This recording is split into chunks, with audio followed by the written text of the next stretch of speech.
group of leaders who, while they're really good at what they do, they don't necessarily operate like a leadership team. Maybe they're masterful at managing their own silos, but they're not seeing the big picture of what the business is about, and they're not thinking from a broader perspective about how to solve the complex issues facing the organization. How can you solve that? That's what we're going to talk about today. Hello, I'm Shawn Kent Hayashi, an executive coach with the Professional Development Group. We help organizations build high-performing teams and inspiring leaders. When I'm facilitating a group of leaders who are faced with this challenge, I begin by asking them, I want you to think as an organization. What is this organization accountable for? What are we responsible for? I give everybody Post-it notes and I have them write their thoughts and ideas about this. I collect those Post-it notes and we put them on the walls and we begin to see this is what the organization is accountable, responsible for. Now, how do we divide up those accountabilities in a way that we can create clear roles where people can be star performers? Now, this is part of what we do in the beginning. We get to the point where each individual at the table has their key accountabilities defined. And the number one key accountability for each person at the leadership table is to be a member of the leadership team, to think and act like a high-performing leader. That's their number one accountability.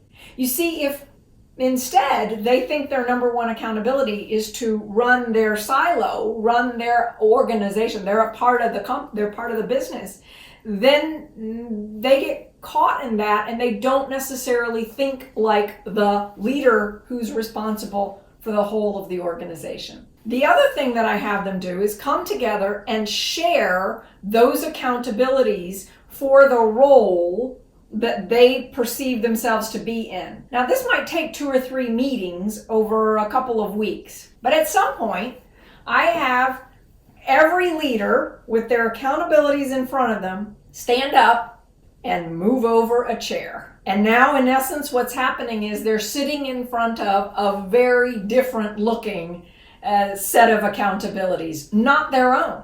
And I asked them to think about, if these were your accountabilities, what would you do? What would you add? How would you augment this? What are the issues you would want to be thinking about? And I have them capture that. And then I have them do the same thing. We might get up and move again to the right and think about, what are the issues? What are the opportunities? What are the challenges from your viewpoint that are facing whoever is holding on to these accountabilities? This helps the members of that leadership team start to think more broadly about the organization. Another thing that I will do is have leaders change roles, sometimes 30, 60, 90 days, where they're having to collaborate or partner with each other in order to get the work done. This is intended to help them see a bigger picture of what's happening, where those baton handoffs really are, where they may be sending mixed messages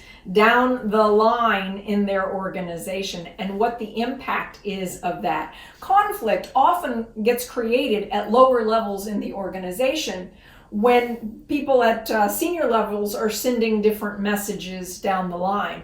And so this often helps to resolve those kinds of issues and conflicts. So I'm a big believer in cross-training people.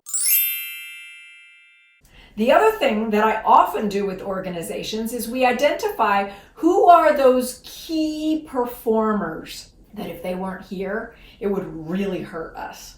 About 6 months, 9 months into working with me, when we're designing a high-performing team culture, I suggest that we do a sabbatical. We take 6 months and plan for the sabbatical, a month sabbatical, for one of those people who is a key stakeholder in the work. Why? because they have a lot of information between their ears that needs to be brought out into the organization in the form of systems and policies and procedures, how we do things. The agreement is they get to take a month where they are not in the organization, but they have to be available by phone. It often takes 3 months or 6 months to prepare someone to take that time off.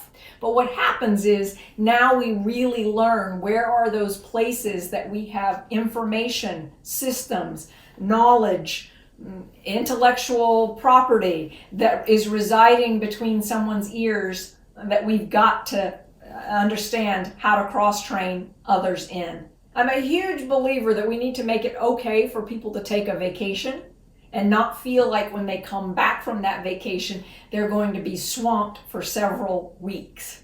Recently with one of my clients in a 4-generation family business, we identified the key knowledge holders and began to rotate that every 6 months, one of them would be taking a month-long sabbatical where they would be available by phone during the entire month, but they would not show up in the building. They would not show up at the plant. They would not show up at client meetings.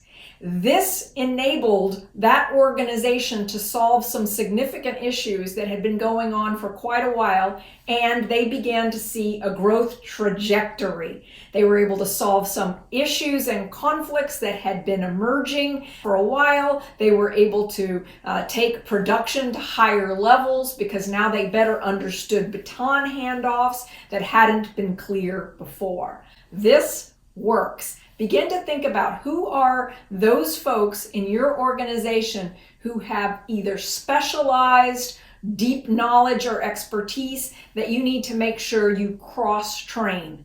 Why? Because this is what leaders do. As leaders of an organization, we have to make sure that our organization will continue to thrive even when we don't show up ourselves or when a particular person doesn't show up.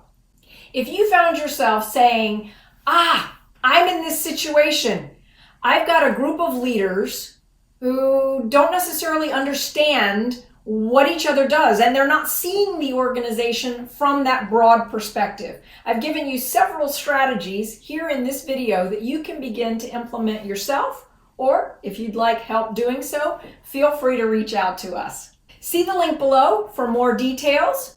If you liked this video, please give us a thumbs up and subscribe. I look forward to seeing you in the next one.